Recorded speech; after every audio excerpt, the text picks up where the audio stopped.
Good Saturday morning, everyone. I just want to give a quick update on the extremely phenomenal changes that's taken place since I started dealing with my first wishing machine just a couple of weeks ago. If you have followed what's going on here on Facebook or YouTube, it is just really, really mind blowing.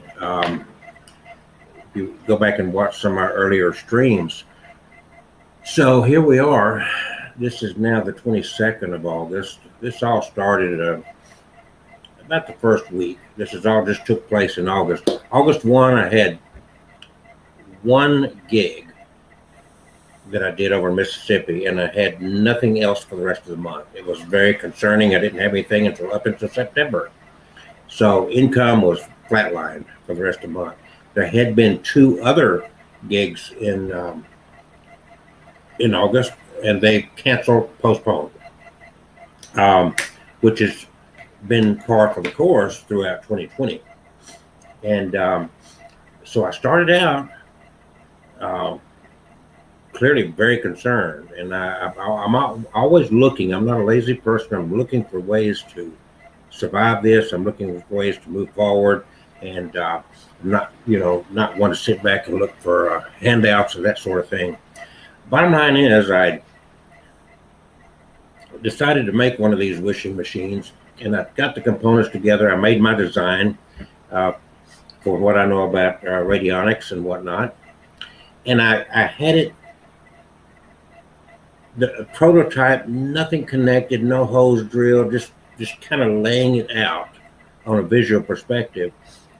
And by the middle of the week, in the first week of August, my world took a dramatic change for the good. First of all, I've not slowed down. This is now the 22nd. I've been busy every week. I now, as of today, have sold and received payment for my third Dr. Kelsey Wishmaker machine, because I have a particular design that's different and unique from what I'm finding out there. But anyway, the bottom line is that I haven't spent any money marketing. I put some stuff on Facebook. I put, I've got eBay and Etsy, but I haven't spent any money marketing. I haven't paid for any mass advertising or anything like that. Just shared it on social media. And I already sold my third wish-making machine. I have a meeting later today to book another gig, so I should get a deposit for that. It's just been a phenomenal, non-ending run. Now, I've stated this before, and I'll say it again. My wife is invalid, and because of my age and being a caregiver is a very tiring job. Her condition is slowly worsened, and the demands have got greater. And also because of 2020, the financial needs here have not gone down, but the income has come to a screeching halt. And it was compounded by Alabama's change of their marital laws back in August the 29th of 2019. So my situation started before the pandemic started. So we're working into, right now for me, right at a year. Another 7 days will be a year that I've been dealing with this issue of economics. So not only by designing the wish-making machine before I even got it totally together, it's just sitting on my desk, getting the layout done for it. All the components were there. Nothing was connected. Nothing was hooked up. The world started changing. I've been busy every week so far in August, including up to today. I've already sold and received payment for my third wishing machine. And then, as far as been looking for ways to resolve a situation with my wife and her situation, to relieve myself and to give her better care. I'm doing my utmost to keep her at home, not have to put her in a nursing home. There's concerns about COVID-19 in nursing homes. A lot of nursing homes are not even taking new people right now. trying to keep her at home. Bottom line, that's what she wants, and that's what we strive to do. So what has taken place from here is all of a sudden we get a visit from a social worker. She'd been on home health care. She'd lost home health care, signed her off. We no longer had that. Then all of a sudden, we've got a person that comes in as a caregiver 8 hours a day, just like from nowhere almost. And it's just been wow. And it hasn't stopped. Like I said, I'm either getting online, find out I sold another wishing machine, or I'm getting a call, an email about, oh, we need your services for a wedding. And the weddings have been safe weddings overall. I went to Biloxi Wednesday to do a 25-year renewal of vows ceremony, and it was just me and the couple outside. There were no crowds of people. It was very safe, socially distancing, and small group of people. I had the same situation when I went to Nashville on Saturday to do a wedding for a couple up there in Spanish. They really wanted somebody bilingual. I'm not saying my Spanish is the best in the world, but I served the purpose for them. And bottom line is, it was just immediate family, again, outside, and playing. Social distancing by using the box, group of people, using the machines. So it just so happens at the use of the machines, something phenomenal happened with somebody's health that was to the positive. So whether there's a connection there or not, I can't say. But I can say that just like what's happened in my life since I started designing and putting this together, just that quick, dramatic change in outlook of my life, economically, the caregiving, amazing. So I've got these. It's Dr. KelseyWishmaker.com. You've also got, I've got, keep one on eBay. I've got one on Etsy. So, they sell. I mean, that's all I can say is they sell. So you can watch my videos. The links are all on drkelseywishmaker.com. So you can watch all the videos pertaining to this wishmaker machine, wishing machine, how it works. And there's a lot of written information there as well in a blog form. So you can go through that as you decide. Now, I'm going to beef one up even greater than this. This has been kind of an evolution of this. The first one I sold is basically just like this, except it's designed, it looked a little bit different, but it's the same components. And the next one I put out will be just like this one, but there'll be another more expensive one that's going to be beefed up even more. So I combine not only all this on your wishing machine, but I also get people's birth date. I really personalize this machine just for the person. That was recorded just a few months ago. Hi, I'm Dr. Kelsey.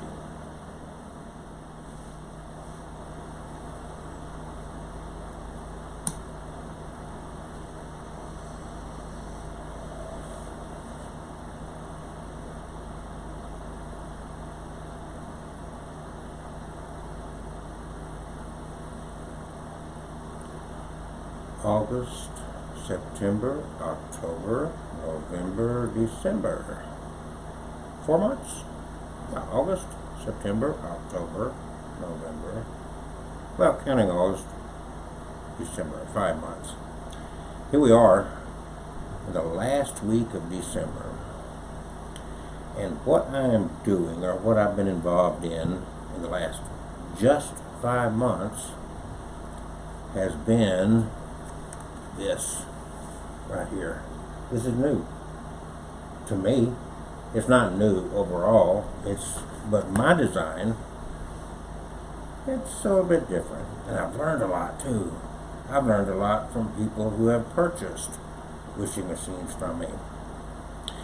And I've learned even a little bit more about life, and I've been validated by things that I've often said about life. And I want to share this with you as I work also on an instructional video on how to use the vampire machine, because I've done several instructional videos on how to use the wishing machine. So first of all, this has been a year that has hurt a lot of people, not just in the United States, all around the world. It has affected people's health, it has taken lives, and it's economically ruined a lot of lives. We get caught up in kind of a bubble. In other words, we learn one thing. And you notice this when you think about the neighbor across the street, or someone you know down the road, somebody you grew up with, went to high school with. We often refer to, oh yes, Bob, well, he went to college and he became a lawyer. He's known for being a lawyer. That's what he does. He's a lawyer. He deals with laws. And he likes to fish. He likes to travel. And he's an Alabama football fan. He kind of gets locked in for his entire life for those particular things. I know people, well, I know one fellow, his whole thing is about a car. He is known for that car. He's known for his belief system and for a car. That's what he's known for. That has been his life. Consumed energy. Oh, he's a good husband. He's a good parent. He's an Auburn football fan. And he is a construction worker, built damn good houses. Locked in for eternity, this box. And what happens is when something upsets that box, if that box explodes, kind of like what this epidemic did with service workers, people in wedding and events, you're locked into that. We look at entertainers that way, don't we? Lady Gaga, oh, she's a hell of a singer. She gets locked into this box. That's what she's known for. I never wanted to get locked in that box, because to me, life is about living and experiencing. I never wanted to go through my life, oh, Kelsey, he got a degree in theology. He likes to talk about religion. Well, that's part of what I've done in my life. Kelsey also learned how to fly an airplane. Kelsey also traveled a lot, went camping, went boating, went deep sea fishing, and a lot of varied interests. I never grabbed a hold of one of those interests and got locked into it. Later in life, well into my 50s, I became known for weddings. Weddings for over a decade of my life. Oh yes, he does weddings. But I didn't allow myself to get locked into that box. And thankfully so, because COVID-19, the pandemic, 2020, changed everything. And people cried, people moaned. Some places thrived because they were able to wiggle around and manipulate their lives to fit the circumstances that life brought to us. And they thrived. Others could not create that vision. Others could not see outside that box. So they got locked in, and when something disrupted, as they used to say, that apple cart, wow, they didn't know what to do. They didn't have a clue what to do. They couldn't work outside that box unless somebody came along and said, do it this way. And then unfortunately, if the government comes along and says, do it this way, then you feel like you're being pushed in a corner, and nobody likes that. This is what has been my thing about life, is to have varied interests, to be that jack of all trades. I never saw anything negative about, oh yeah, he's a jack of all trades.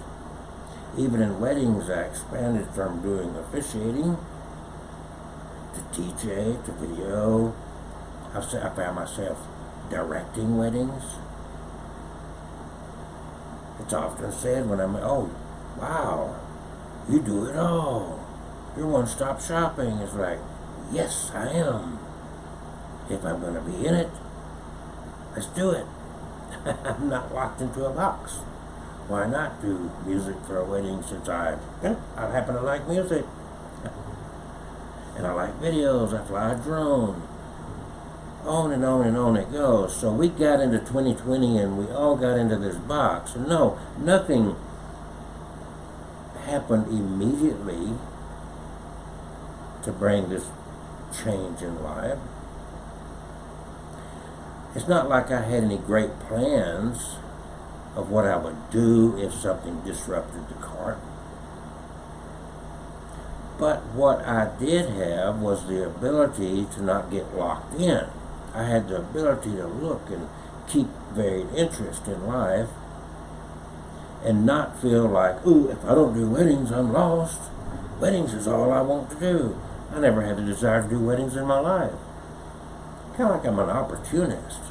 Something comes along, there's a void that needs to be filled, and I filled it. I've got to do something with my life, and I like change. I like things in flux. I like new ideas. Well, one of the first things I did when the pandemic came along is I finished writing a bunch of books.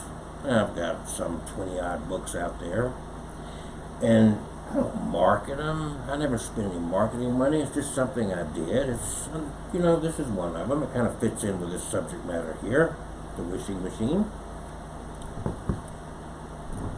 If you don't buy them, I don't care. It's something I accomplished, something I want to do. Everything you do does not have to be a profit margin. And everything you try in life is not going to turn into great success. Well, as the year progressed, money became a big issue. Not just for myself, but for a lot of people. Something had to change. I'm looking for ideas. I'm thinking. Weddings that cancel, postpone, income tanked. And I wasn't going to fight that because I am for health. I didn't want to be responsible for my greed imposing upon endangering lives. That's not where I stood.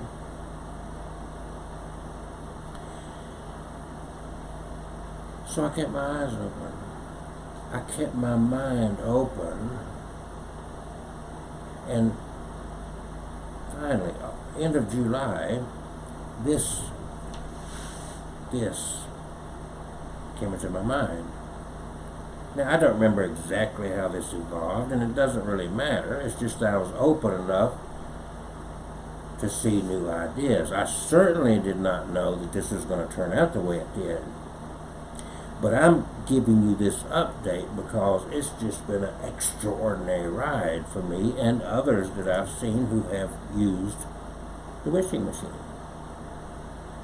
I never heard of a vampire machine. That was new to me. I've also got coming what's called a tepaphone. Under another name, I'd kind of heard of it. Under the wishing machine, I had certainly heard of radionics and psionics. I had an interest early in life, and throughout my life, I was a gadget freak. Best Buy, Circuit City. I spent a lot of money at those places. I liked radio. I had CB radios. I'm a ham radio operator. I have my ham license, amateur radio. The first radio I built, gadgetry-wise, way back when I had hair on my head and I was a teenager, maybe even preteen, was a crystal radio. The crystal radio was a fascinating thing because there was no electricity put into this device that you build, and it would receive radio stations. You're not putting a battery in it, you're not plugging it into a wall outlet for current, but it would receive energy, and you could listen to it, and you could tune it to radio stations. All this, as I sat and I would listen to, especially in the middle of the night, it was neat. Back then we had our transistor radios, I had my little crystal radio. We'd sit in the middle of the night and you'd tune in. You would hear talk radio. Sometimes, especially late at night on AM, you could hear stations from far away. Even some foreign language stations south of the border. Sometimes with CB radio, the atmosphere was just right, and you could, on a CB radio, you could, what we call skip, you could talk to somebody. You'd be in Alabama, and on a little bitty CB radio, talk to somebody in Pennsylvania. This was fascinating. This was awesome. And then there was Nikola Tesla. Oh, I'd heard about him and the Tesla coil and sending electricity through the atmosphere. And then the other part of my background was in theology. It was in religion. It was in praying to gods. It was in believing in this deity out in the universe you couldn't see. You couldn't really physically hear. But people claim to feel this God. People claim to have been led by this God. They speak of the Holy Ghost, the Holy Spirit. This energy, you can't see it. You can't literally touch it. You can't even in reality prove it exists, but billions of people are dealing with this deity, this spirit, this whatever is out there. The Christians call it God, Jesus, angels. Even the negative side of negative energy was called demons and Satan. Other religions, Allah. These different cultures had different names for this invisible, unseen entity that they drew strength from, they would draw comfort from, they would believe they talked to, and they would believe that they were led through their lives by this whatever, God, this deity. This was from my background. In our religious faith, we prayed. We closed our eyes, bow our heads, even privately, silently, and great emotion put into sending out these messages to this invisible deity. And we would draw from that. It would change the way we felt. It could energize us. It could make us feel strong. It's amazing what we pulled out of this. But you're dealing with something you couldn't scientifically even come close to proving is there. You can only say, well, I look at creation, I look at the plants, I look at the trees, I look at life, and I think there's got to be a God. But then you're taking a leap of saying, oh, it's that particular God, or it's this particular God. If I'd been born in India, it would be that God, this God. But to back away from that religious aspect, the point being is that all these billions of people feel and believe earnestly and zealously that they are drawing from this source, however they choose to identify this source, however they choose to connect to this source, be it a rosary, prayer beads, or sitting in a restaurant holding hands with heads bowed. They feel this, and they believe it strongly. They're not ridiculed for it. They're not mocked for it. It's commonplace. It's mainstream.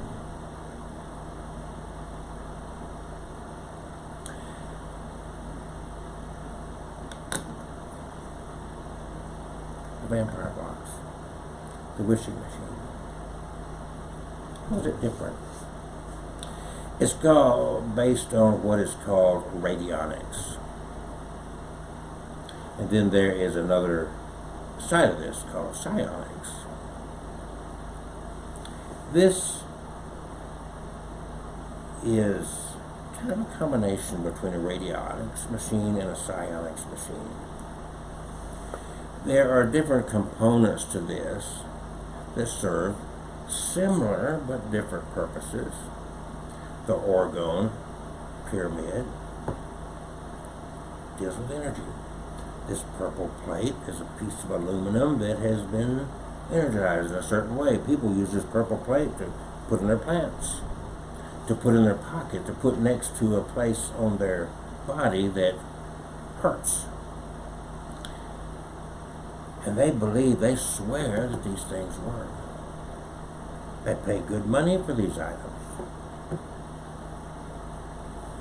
You put these components together in a certain way, and you utilize these tools in a certain way.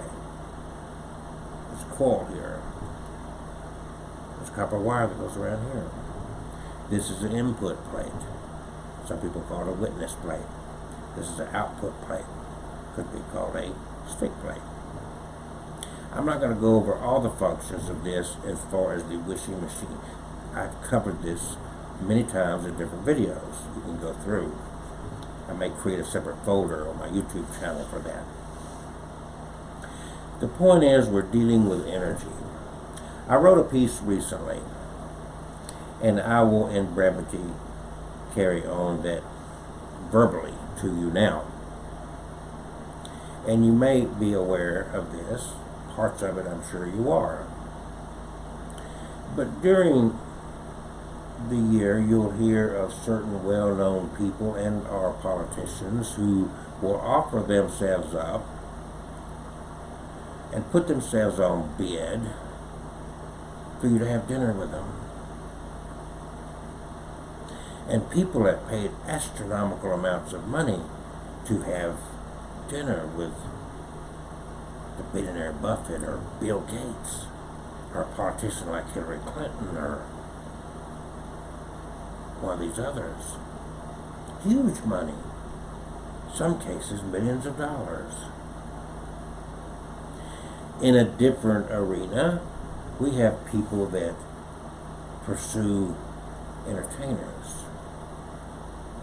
They're excited about this actor or actress, or they're excited about this singer or stage performer, and they go to great lengths to just get their picture and a signature, get a selfie with this person. All this effort goes into being associated in some minor way with this individual. What can be drawn from this? What can this selfie, this took seconds to take because you bumped into this famous person that you were excited about as you were walking through the airport? Oh, can I get a selfie with you? Can you sign this? What does that do? What does that convey? What does that give you? What is that person that is signing that or standing with you for the selfie, what are they conveying to you? What are they transferring to you? Could Bill Gates, in a short dinner, provide you in an hour or two the vast knowledge and wisdom that he's gained in his life from what he's done and what he's gained? Not likely. Not likely at all. But there is a transference of energy, isn't there? Even if you are not the one that got the autograph, this famous person signed your name, or this your friend's name, or somebody you know, and you're not the one that received it. You're not the one that bumped into this person. You're not the one that had this dinner with Bill Gates. But you bump into the person who had dinner with Bill Gates. Oh, did I tell you about the dinner I had with Bill Gates? Hour or two out of life they spent with Bill Gates. They in turn have got all this energy built up around that, and they're sharing it with you. And you in turn are feeding off theirs, like, oh, they're excited. That excitement runs over to you. It spreads. It spreads. We're talking in all this, just like the gods, just like prayer, just like going and paying to hear someone speak from a stage that you never really connect with, just in the same room with them. It's like, oh, I sat up in real close at this Pink concert, and I think she looked at me from stage and amongst these 20,000 people. I think she looked at me. And I'm sharing that experience with you, and my energy from that is still, I got energy from Pink, and my energy from that is going on to you, and that energy is being transferred down the line. So what if we have tools to where we can get this energy without ever having to expend the time to stalk these people? Or what if we don't have the money to be one of those that paid $1 million to have a dinner with Bill Gates? That's a pretty expensive dinner, isn't it? So what if we had a tool to accomplish that? Recognizing it's all energy, then we can get into psionics, because this is all about energy. This is made for the sole purpose. This particular machine has a dual purpose, the wishing machine and the vampire machine. In this slot here, which I'm going to do an instructional video separate from this, you put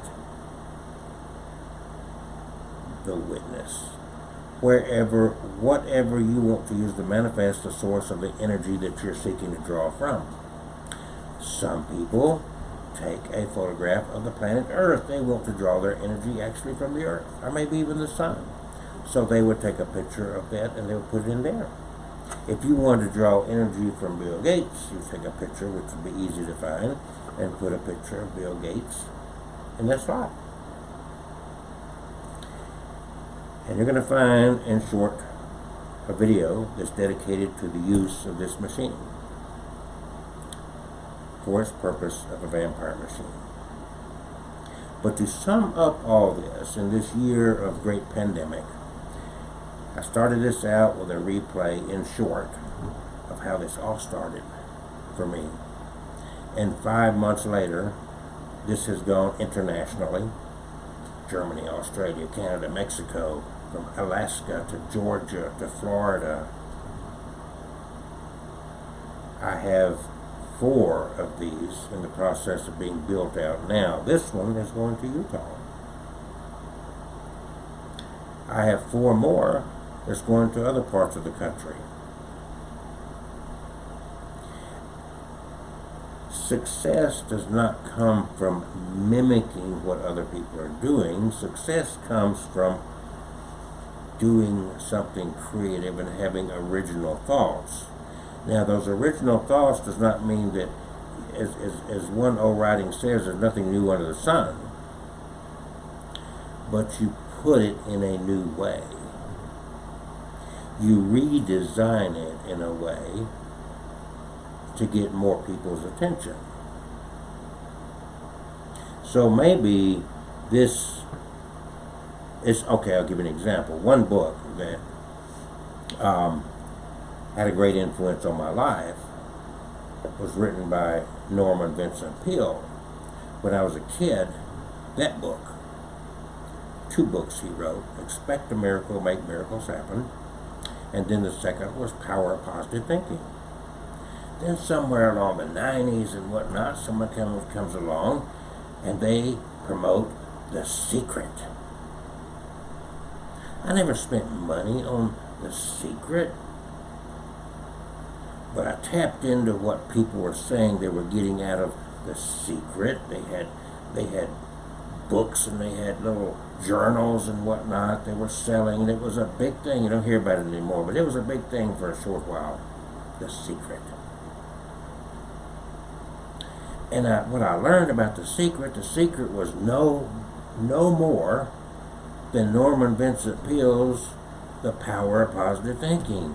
They took someone else's idea and they rebranded it and they revamped it and brought it into the latter part of the 20th century to a new audience. It's kind of like what happened to me in weddings. I did not invent, it was not an original thought for me to officiate a wedding. Weddings were done constantly in Alabama. So it wasn't like I came along and had this remarkable idea, and actually the idea was brought to me by a friend, but it wasn't like, oh, I think I'll officiate weddings, that's new. Well, it's not new. But I put a twist on officiating weddings. And that's what brought about the success I had in almost the last 15 years with no marketing budget. I offered to do it in a different way than in Alabama. You pretty much had to go to churches and to pastors of a church who in the vast majority of cases would refuse service or require things that a lot of couples in this day and age were not prepared to do. It was very difficult for people to find someone, professional, public speaker, that could stand up and legitimately, bona fide, officiate a wedding for them. I put it out there based on a friend's suggestion because I was looking for something else to do. It took off. Not because I had an original idea, but because I offered an old idea in a new way, in a new venue, a new area. In other areas of our country, what I do would be termed a celebrant. But outside of certain circles, nobody in Alabama pretty much had ever heard of celebrant. So I'm still known as officiant. But I'm still doing weddings. No marketing budget. Not at all. They found me. It's the same way with this. Wishing machines, radionics, psionics, has been around for 100 years. Dr. Abrams out of California is one that really developed this idea. There are other people on this planet, maybe a half a dozen or so, that are building wishing machines and radionic devices and selling them. There's a handful of companies, just say a handful, maybe 2 or 3, worldwide, that mass produces these radionic machines. Some don't even call it a wishing machine.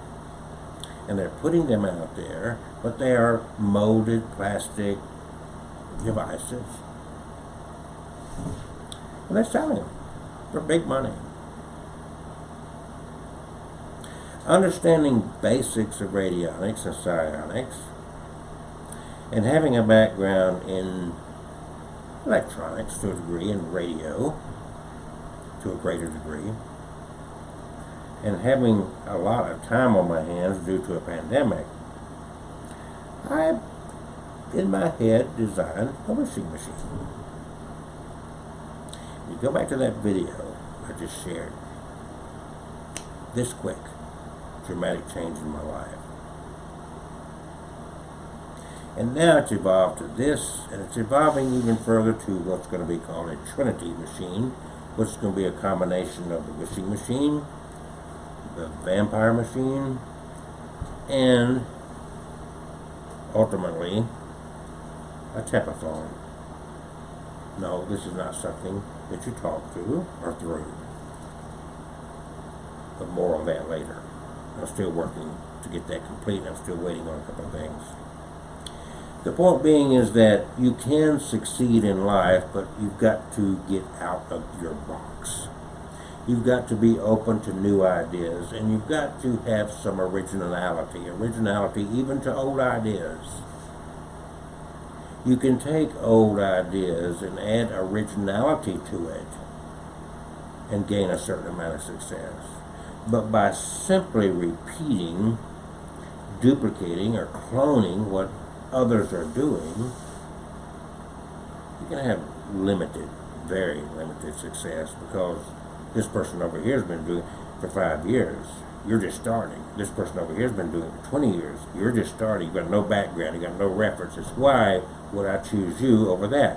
Well, a lot of times it's because I'll do it cheaper. I'm desperate. I'll do it cheaper. You become known as cheap. You're the Dollar Tree of photographers. You're the Dollar Tree of whatever.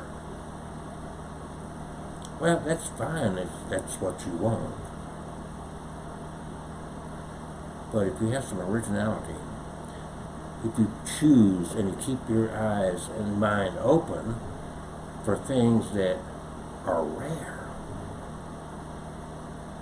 and you look for a market in it, and if you're not afraid, if failure does not scare you, if you're willing to take risks, then you'll succeed. There's no success comes from no risk. I remember when I was a kid, everybody wanted job security. We hear that a lot, don't we? Job security. Well, job security means I want to work for somebody for 30 or 40 years, get a little retirement check when I'm so old that I can't enjoy life anymore. Or maybe have a short few years to enjoy life before I get old, crippled, and or die. I want life security, not job security. Life security means to me that I am going to live my life.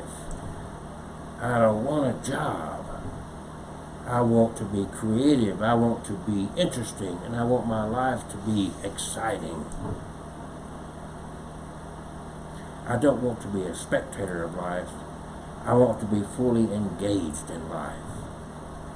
And being fully engaged in life is not sitting on the sidelines and watching what other people are doing, whether it be on TV or whether it be your neighbors or however, a football game or whatever. That's not engaged in life. Your life starts here and ends here. As space in between birth and death can be exciting, interesting, and fulfilling. Take risks. Do the unthinkable. Pursue things that few pursue. Don't lead an epitaph that says, oh, he was a construction guy, he built houses, and he was a good father, he was a good husband, and he liked Alabama football. You just want to be another headstone in eternity? I don't.